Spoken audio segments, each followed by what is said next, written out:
रूस ने यूक्रेन पर सबसे बड़ा हवाई हमला किया है। कई ड्रोन और मिसाइलों की मदद से रूस ने यूक्रेन को निशाना बनाया। रूस ने इन हमलों में देश के कई क्षेत्रों को निशाना बनाने की कोशिश की। यूक्रेन ने भी इन हमलों की पुष्टि की है। रूस की तरफ से हुए इस हमले के साथ ही 3 साल से चली आ रही जंग को खत्म करने की उम्मीदें भी टूट गई हैं।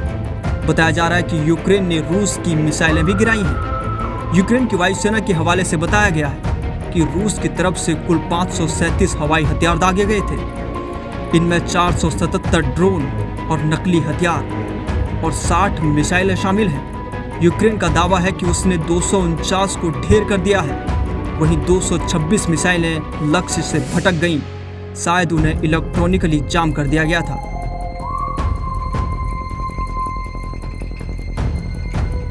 यूक्रेन के air force head of communications Yuri Ignat ने बताया कि फरवरी 2022 में जब से रूस ने हमला किया है, उसके बाद से यह हमला देश पर सबसे बड़ा हवाई हमला था, जिसमें ड्रोन और कई तरह की मिसाइलों का प्रयोग किया गया था।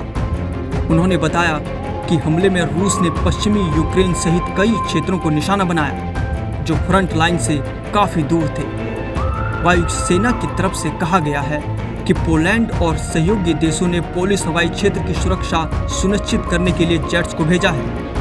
खिर्सोन क्षेत्र के गवर्नर ओलेक्सांद्र प्रोकुडिन ने कहा कि ड्रोन हमले में एक व्यक्ति की मौत हो गई है, जबकि खार्किव में ड्रोन ने कार को टक्कर मार दी, जिसकी वजह से एक और व्यक्ति की मौत हो गई। पश्चिमी लवीवी क्षेत्र में ड्रोन हमले के बाद ड्रोहोबिच शहर में एक औद्योगिक सुविधा में भीषण आग लग गई, जिससे शहर के कुछ हिस्सों की बिजली भी कट गई। यूक्रेन की तरफ से कहा गया कि रूस के हमले में एक F-16 फाइटर जेट भी क्रैश हो गया है, जो उसे उसके पश्चिमी साथियों की तरफ से मिला था। ये जेट तब क्रैश हुआ जब वो अपने लक्ष्य को निशाना बनाने जा रहा था। क्रैश में पायलट की भी मौत हो गई है। हमले पूरे दिन जारी रहे।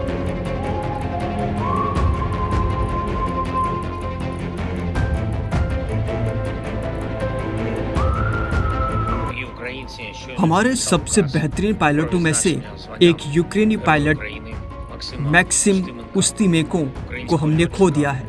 उन्हें सम्मान दिया जा रहा है। उन्होंने आज हमारे आसमान, हमारे लोगों को हाल ही में हुए बड़े रूसी हमले से बचाते हुए अपनी जान गंवा दी। अकेले पिछली रात के हमले में 500 से ज्यादा ड्रोन और मिसाइलें थीं, जिनमें से ज्यादातर को रोक दिया गया। मैक्सिम उस्तीमेको आतंकवाद विरोधी अभियान के दौरान से ही लड़ रहे थे। उन्होंने 4 तरह के विमानों में महारत हासिल की और यूक्रेन की रक्षा में उनके नाम कई महत्वपूर्ण परिणाम दर्ज हैं। ऐसे लोगों को खोना दुखद है। उनके परिवार, दोस्तों और भाइयों के प्रति मेरी संवेदनाएं।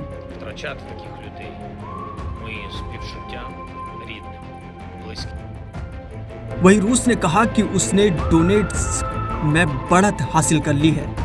रूसी रक्षा मंत्रालय ने कहा कि उसने रात भर में 3 यूक्रेनी ड्रोन को मार गिराया है। इस बीच रूस ने रविवार को दावा किया कि उसने आंशिक तौर पर रूसी कब्जे वाले डोनेट्स्क क्षेत्र में नोवोक्रेंका गांव पर नियंत्रण कर लिया है। रविवार को जो हमला हुआ वो रूसी राष्ट्रपति व्लादिमीर पुतिन की 2 दिन पहले दिए हुए बयान के बाद हुआ है। इसमें उन्होंने कहा था कि उनका देश इस्तांबुल में सीधी शांति वार्ता के नए दौर के लिए तैयार है।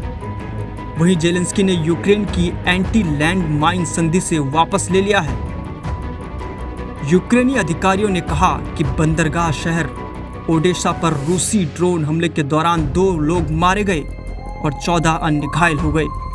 ओडेसा के गवर्नर ओलेग कीपर ने टेलीग्राम पर कहा कि जो लोग मारे गए वे एक रिहायशी इमारत पर ड्रोन हमले के कारण मारे गए। कीपर ने कहा कि 14 घायलों में से 3 बच्चे हैं। दक्षिणी खेरसोन क्षेत्र के गवर्नर ओलेक्सेंडर प्रोकुडिन ने कहा कि पिछले दिन रूसी हमलों में एक व्यक्ति की मौत हो गई और 3 अन्य घायल हो गए। प्रोकुडिन ने कहा, रूसी सैनिकों ने क्षेत्र में महत्वपूर्ण और सामाजिक बुनियादी ढांचे और आवासीय क्षेत्रों को निशाना बनाया है।